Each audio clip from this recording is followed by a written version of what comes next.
play in Paris is truly an honor.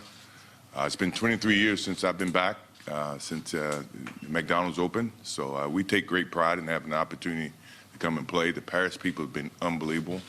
The restaurants, everything has been great. So thanks for having us. We look forward to coming back. And once again, it's been a treat for me to be back and reminisce about the basketball that's being played or been played here. Tony Parker, is good to see him. So we had a good time so far. Okay, we'll take the first question, fourth row in the middle. Yep. Hi, Michael. Gaëtan Chaler from L'Équipe. We all know that you have been a lot in Paris since the end of your career and even as a player. I would like to know that what was your personal impact, involvement of the fact that this game could be organized today in Paris? Just a participant. I think Adams has done a good job in expanding the notoriety of the NBA. I think the fan base has expanded. I think you're starting to see more French players coming and playing in the States, as Adams has said. So, I mean, my impact was to come and show how much the game is, how much fun the game is. And I think you're going to see that tonight as well. Hopefully from my players, hopefully from Milwaukee's players, but I think the game is at an all-time high. I think the fans are starting to understand how much fun to play the game of basketball is. Okay, we have a question towards the back on the left-hand side.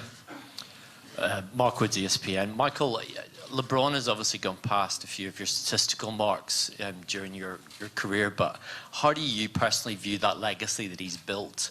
And do you think that by the end he will merit a place in that conversation of top 3, top 1? What was the name again?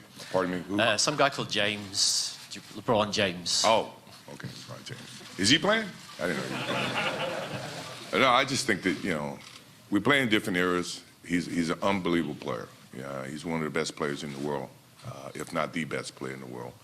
I know it's a natural tendency to compare eras to eras, and it's going to continue to happen. I'm a fan of his. I love watching him play, but it's as you can see, our league is starting to expand on very talented players, and I think he's made his mark. He will continue to do so over a period of time. But when you start the comparisons, I think it is what it is. It's just a standard of measurement. And I take it with a grain of salt. He is a heck of a basketball player, without a doubt. Okay, fourth row in the middle, gentleman with the glasses. Robin Barbaren from Five Magazine in Germany. Michael, you just mentioned the last time you played here was 23 years ago during the McDonald's Championship. How do you think the global game has evolved since then? Tremendously. I think it's grown tremendously large since then. I think the Dream Team started it, and it just led right into us playing here. And now you got 2 different teams playing. We got China, we got Africa now. So the game is expanding all over the globe. So I'm glad that I was a part of it, but I think that it will continually get bigger because of the passion of the game of basketball. Good evening. The question is for Michael. I'm Eric Michel from Le Parisien. I will ask you in French. Is that possible? Sure. Thanks. As long as someone's going to translate it, right? Okay. All right. Pourquoi vous êtes-vous associé avec le Paris Saint-Germain plutôt qu'avec un autre grand club européen comme Madrid, Milan, Turin? Why did you choose Paris Saint-Germain rather than another team, Milan, Madrid? Why PSG? Actually, they came to us, to do a partnership. And Neymar was a big Jordan fan, so the transition was much easier. Plus, I mean, it's in terms of the market, Paris is all about fashion, and we see Jordan brand as a leisure wear lifestyle brand. So the relationship was very, very easy. Speaking of Jordan Brand, I was just curious, Zion Williamson made his debut recently, and he is with you. I was wondering, I know you issued a statement, but if you could expand on what traits he had that made that, so that was an athlete you wanted to sign, and what you thought of his debut. Well, it's not just myself. I think the NBA is very fortunate to have a talented young man who shows a certain passion about the game. And that's something that you can't give. You're either born with it, and you basically want to share it with the rest of the world. we looked at Zion being a impact player that would bring energy to the game of basketball. And we can do it with a lot of different factors and different ways of endorsement and marketing. So it was a great opportunity for us. And I imagine the league has quite a number of those people. But we were very fortunate that he chose us, and we look at every opportunity to expand to him, to the consumers, and yet showcase his personality and his basketball skill. At the end of the day, we can't play basketball for him, but we feel like he does present us an opportunity to showcase his talents. And that's what our job is going to be. It's a great partnership, and I think what you saw the other night was a taste of what you're going to see coming forward. He still has a lot to do, but I think his passion for the game is coming through the way that he plays, and I think that's great for the league. That's not just great for Jordan. Next question, second row on the right. Martinas Bendikas, Delphi, Lithuania. Mr. Jordan, in your opinion, top 5 European NBA players now and top 5 NBA European players ever? Wow. Do we have time for this? I mean, you're going to test my memory. Tony Kukoc is number 1. I don't know why. Petrovic, Sabonis.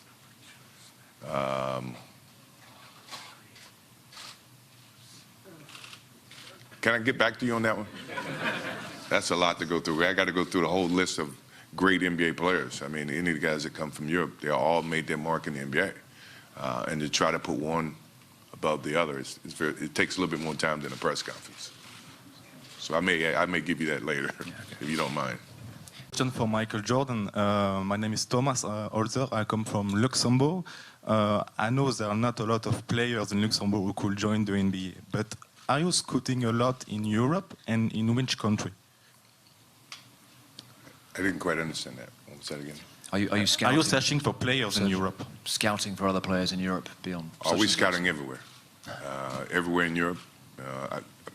Actually, my scouting team just got back from Brussels. They were in Germany. So, I mean, like every other team, our eyes are opening all over the world. That's what the game has done. It's been expanded. And I imagine Mark's staff is doing exactly the same thing. So teams are starting to look outside of the United States for talent, and we're no different than any other team. We just follow Michael's guide. No. So far, you've been good at it. Sorry. I agree. I wouldn't be here without David Stone. Adam could say the same thing. He meant that much to the game.